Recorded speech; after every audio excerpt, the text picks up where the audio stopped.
Lakini ninapata wasiwasi kidogo bwana Kevin Lemuya kwenye tetesi ninazoziona nyingi za Simba. Sioni Joshua Mutale hata akihusishwa kutolewa hata kwa mkopo. Bahati nayo pia inacheza. Sioni kabisa au bado Simba wanahitaji kile kiwango chake ndani ya klabu yao. Unaweza kusema hivyo, lakini waliopo ndani ya Simba wanaweza kukuambia tofauti. Lakini pia inaonyesha jinsi gani ambavyo anavyoishi ndani ya klabu kama mchezaji.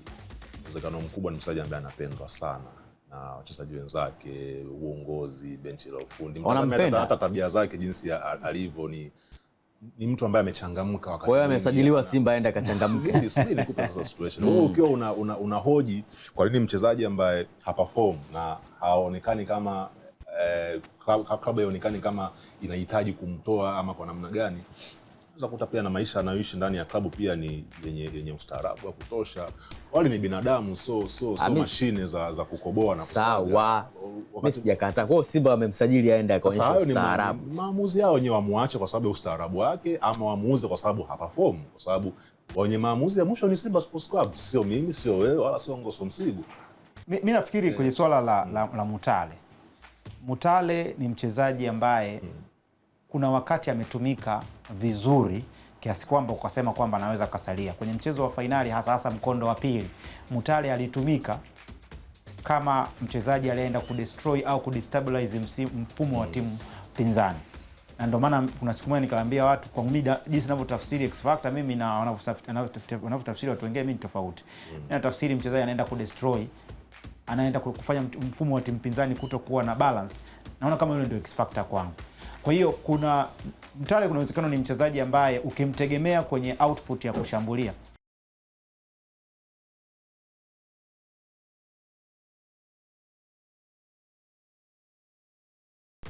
kiungo ambaye anaanzisha mashambulizi kwa timu nyingine, sijui kanaeleka vizuri. Kwa hiyo anaweza kawa hahitajiki kwenye mechi za kawaida, lakini kwenye zile mechi muhimu ambazo unajua kabisa kwamba unacheza na timu ambazo ni bora kuliko wewe au timu ambazo mnafanana madaraja, unaweza kumtumia Mutale kama sehemu ya kwenda kudestabilize mpinzani wako. Kwa mfano, unacheza na Yanga na unajua kabisa kwamba eneo lao la kiungo cha chini ndio linalopika, basi mwambie Mutale, nataka umfanye kiungo huyu eneo hili likose utulivu ili wasitengeneze utulivu wowote wa kuanzisha mashambulizi. Unacheza na Azam, mwambie mfanye Himidi Mao, mfanye mtu yoyote au ya zaidi kama unacheza kwenye lile eneo awe destabilized, maana yake atakupatia wewe faida ya wewe kucontrol mchezo kwa namna hiyo. Kwa hiyo nafikiri Mutale kama ataendelea kutumika na Simba kama attacking midfielder na mchezaji muhimu kwenye kikosi, basi hawahitaji kuwa naye, lakini kama watakuwa naye kwenye bench, watakuwa naye kwenye timu kwa sababu ya mechi maalum, mimi sina shaka na hilo. Kwa hiyo kama atabaki sio tatizo, tatizo anatumika vipi? Kama atabaki sio tatizo. Tatizo ni kwamba anatumika vipi. Mtaalamu wa soka Ngoso Msigwa, wewe umempigia chapuo Joshua Budo Mutale abaki, lakini awe na matumizi mazuri, kwa sababu kiwango chake kinasadifu kucheza ndani ya klabu ya soka ya Simba kwa matumizi yanayokubalika, si ndivyo? Yes, na ndio maana nimetoa mfano wa mchezo wa finali na ambavyo aliweza kumvuruga kiungo mkabaji wa Berkane. Ile mechi nafikiri kati ya mechi ambazo Mutale alicheza vizuri. Baadaye alifunga bao.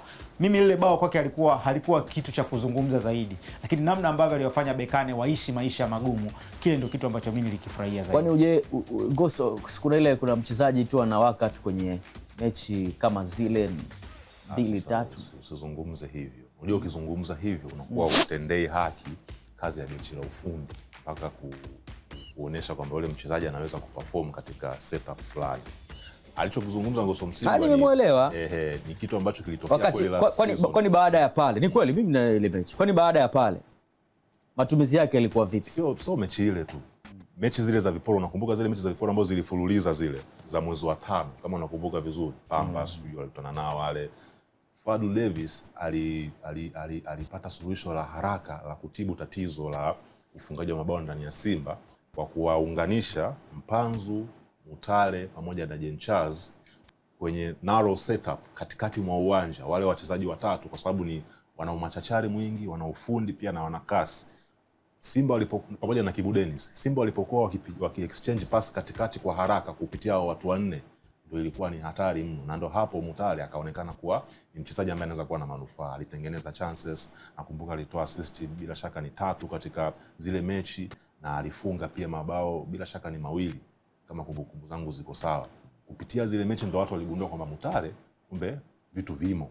Lakini hiyo ni kazi ya benchi la ufundi ambayo ilifanyika. Sasa kwa bahati mbaya inawezekana Fadlu Davis aliondoka na blueprint yote ya kile ambacho alikifanya mpaka Mutale akaweza kuperform namna ile. Sio ndio vizuri, kwa sababu hata mazingira aliondoka Fadlu Davis hayakuwa mazuri. Unajua unapomwacha mtu aondoke, hakikisha unamuaga vizuri, angalau akuachie vitu viwili vitatu ambavyo vitaifanya klabu iendelee kuwa bora zaidi. Mimi nafikiri aliwaachia, ila tu Simba hawajataka kutumia hawajataka kutumia alivyowaachia Fadlu Davis. Fadlu Davis ameondoka, amewaachia kocha wake msaidizi Matola. Simba hawana kazi naye, hawamwamini, anakatiliwa paka na mashabiki hawamtaki. Lakini alichokifanya Fadlu ni kazi moja rahisi tu, kwamba mimi naondoka, msaidizi wangu yupo. Sawa. Kwa Simba muongezee mkataba Joshua Mutale. Ni mchezaji ambaye akitengenezewa setup nzuri kama ile ambayo ilionekana katika mechi zile za viporo na mechi ya mwisho ya kombe la shirikisho, anaweza katoa kitu. Yeye mwenyewe anaonekana kabisa ana furaha kucheza katika timu ambayo inampa nafasi kila wakati. Mtaalamu wa soka Kelvin wasema Joshua Mutale aongezewe mkataba na kuondoa wasiwasi na mashaka uliokuwa nayo. Joshua Mutale aongezewe mkataba ndani ya klabu ya soka ya Simba. Kevin anazungumza hapa mwishoni ni kama anazungumza kwa aina tofauti vile. Hili somo nampa leo mara ya pili kuhusu Mutale. Sawa. Kijana 2000 msaulifu sana. Nimelichukua. Kwa hiyo unaona Simba wamuongezee mkataba Joshua Mutale. Sina wasiwasi na hivyo. Bwana wewe bwana. Yaani mimi Bwana Kelvin bwana. Sina mashaka na hilo. Mimi nafikiri kwa wale ambao wanamkumbuka Darren Fletcher wa Manchester United akiwa na Alex Ferguson. Kuna baadhi ya mechi zilikuwa lazima acheze.